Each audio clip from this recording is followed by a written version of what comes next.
আপনারা দেশের মানুষ মেরে এখানে এসে সুখের জীবন যাপন করতেছেন, তাই না? এক সময় যাদের একটা আঙ্গুলের ইশারায় পুরো দেশ কাঁপত, যাদের হুঙ্কারে সাধারণ মানুষ তটস্থ থাকত, আজ তারা কোথায়?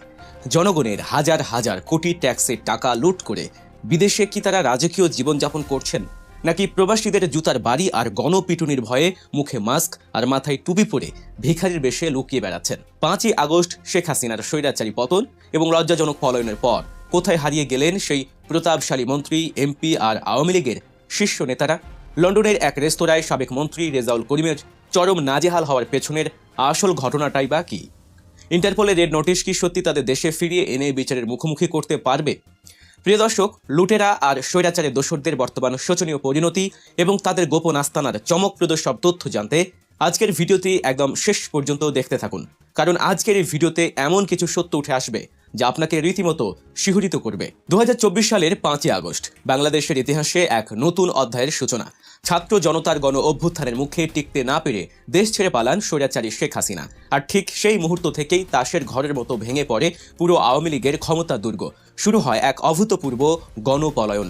বাংলাদেশের ইতিহাসে এত বড় পলায়নের ঘটনা আর কখনো ঘটেনি। কেউ দামি গাড়িতে, কেউ ট্রলারে, কেউ নৌকায়, আবার কেউ বা রাতের অন্ধকারে বোরকা পরে পায়ে হেঁটে সীমান্ত পার হন। কোটি কোটি মানুষের রক্তের আর ঘামের টাকা, ব্যাংকের রিজার্ভ চুরি করে এই নেতারা ভেবেছিলেন বিদেশে গিয়ে তারা ধরা ছোঁয়ার বাইরে চলে যাবেন। তাদের প্রথম গন্তব্য ছিল প্রতিবেশী দেশ ভারত। এরপর সেখান থেকে যে যেভাবে পেরেছেন উড়াল দিয়েছেন London, Dubai, Canada, America, Singapore কিংবা ইউরোপের বিভিন্ন দেশে। কিন্তু বিদেশে গিয়ে কি সত্যি তারা শান্তিতে আছেন? চলুন শুরুতেই চোখ রাখি লন্ডনের দিকে। লন্ডন বরাবরই বাংলাদেশের পলাতক রাজনৈতিক নেতাদের এক বড় আশ্রয়স্থল। শেখ হাসিনার পতনের পর সেখানে আওয়ামী নেতাদের ভিড় যেন বহুগুণ বেড়ে গেছে। সাবেক প্রবাসী কল্যাণ মন্ত্রী শফিকুর রহমান চৌধুরী, নৌপরিবহন প্রতিমন্ত্রী খালিদ মাহমুদ চৌধুরী, সিলেট সিটি কর্পোরেশনের সাবেক মেয়র আনোয়ারুজ্জামান চৌধুরী থেকে শুরু করে ছাত্রলীগের সাবেক সাধারণ সম্পাদক সিদ্দিকী নাজমুল আলমের মতো অনেকেই এখন লন্ডনে অবস্থান করছেন। কিন্তু তাদের দিন কাটছে এক অজানা আতঙ্কে। লন্ডনের রাস্তায় এখন আর তারা বুক ফুলিয়ে হাঁটতে পারেন না। জনগণের ট্যাক্সের টাকায় কেনা বিলাসবহুল বাড়ি আর দামি গাড়ি থাকলেও তারা মূলত গৃহবন্দী। কারণ বাংলাদেশি প্রবাসীরা তাদের দেখলেই চিনে ফেলছেন। শুধু চিনেই ক্ষান্ত হচ্ছেন না, রীতিমতো ঘিরে ধরে তীব্র ভাষায় জবাবদিহি চাইছেন। একসময় যারা হাজার হাজার মানুষের সামনে দাঁড়িয়ে বড় বড় বুলি আওড়াতেন, আজ তারা প্রবাসীদের গালিগালাজ আর থুথুর ভয়ে মুখ লুকিয়ে চলছেন। এর সবচেয়ে বড় প্রমাণ মিলেছে সাম্প্রতিক লন্ডনে এক রেস্তোরাঁয়। আওয়ামী ফ্যাসিবাদের অন্যতম দোসর সাবেক মন্ত্রী রেজাউল করিম লন্ডনের এলপোর্টের আনান সেন্টার নামক একটি রেস্তোরাঁয় বসে খাবার খাচ্ছিলেন। হঠাৎ করেই সেখানে উপস্থিত হন ছাত্রদলের সাবেক সহসভাপতি শফিকুল ইসলাম রিভলুর নেতৃত্বে 10 থেকে 12 জন প্রবাসী বাংলাদেশি। তারা রেজাউল করিমকে ঘিরে ধরেন। শুরু হয় প্রশ্নের পর প্রশ্ন। ইলিয়াস আলী কোথায়? চৌধুরী আলম কোথায়? শত শত ছাত্র জনতাকে যে খুন করলেন তার জবাব কে দেবে? একসময় দম্ভ ভরে কথা বলা রেজাউল করিমের চোখে মুখে তখন চরম অসহায়ত্ব আর ভয়। তিনি যেন বোবা হয়ে গিয়েছিলেন, কোনো উত্তর দিতে পারছিলেন না। খুনি আর দুর্নীতিবাজ অপবাদ শুনে মাথা নিচু করে বসে থাকা ছাড়া তার আর কোনো উপায় ছিল না।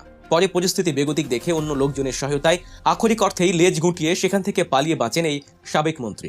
ঠিক একই অবস্থা আরেক সাবেক মন্ত্রী হাসান মাহমুদের। তিনিও বিদেশে গিয়ে চরম হেনস্থার শিকার হয়ে এখন বেলজিয়ামে আত্মগোপনে আছেন বলে জানা গেছে। লন্ডনের মতো ভারতের কলকাতাতেও এখন পলাতক আওয়ামী নেতাদের আরেক বড় আস্তানা।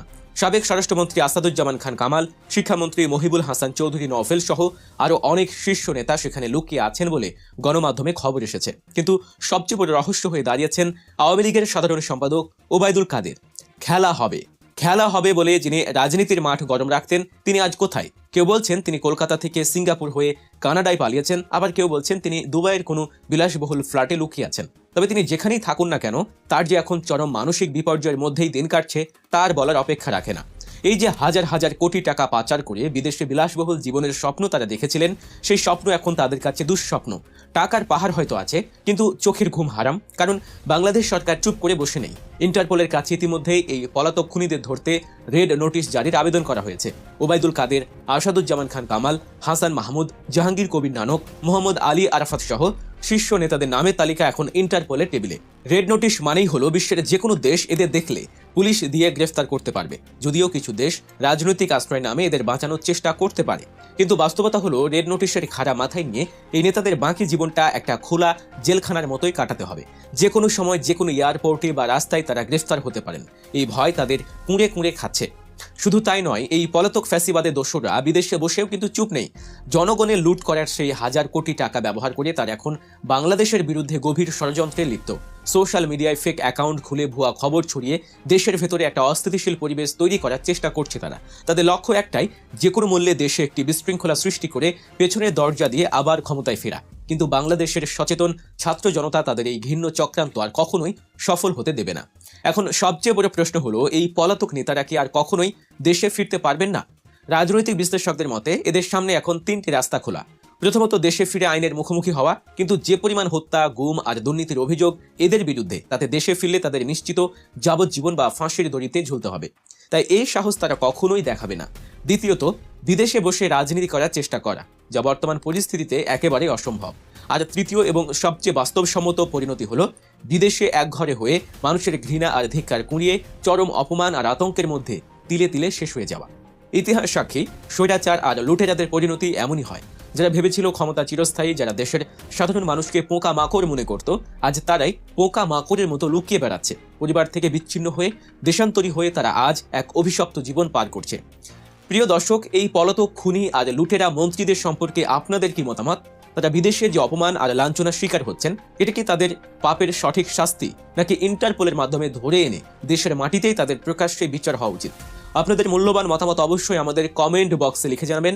আপনাদের প্রতিটি মন্তব্য আমাদের কাছে অত্যন্ত গুরুত্বপূর্ণ। দেশের এবং বিদেশের এমন সব চাঞ্চল্যকর, এক্সক্লুসিভ এবং সত্য খবর পেতে এখনই সাবস্ক্রাইব করুন গল্প নিউজ চ্যানেলটি। পাশে থাকা বেল আইকনটিতে ক্লিক করতে ভুলবেন না, যাতে আমাদের নতুন কোনো ভিডিও এলেই সাথে সাথে নোটিফিকেশন পৌঁছে যায় আপনার কাছে।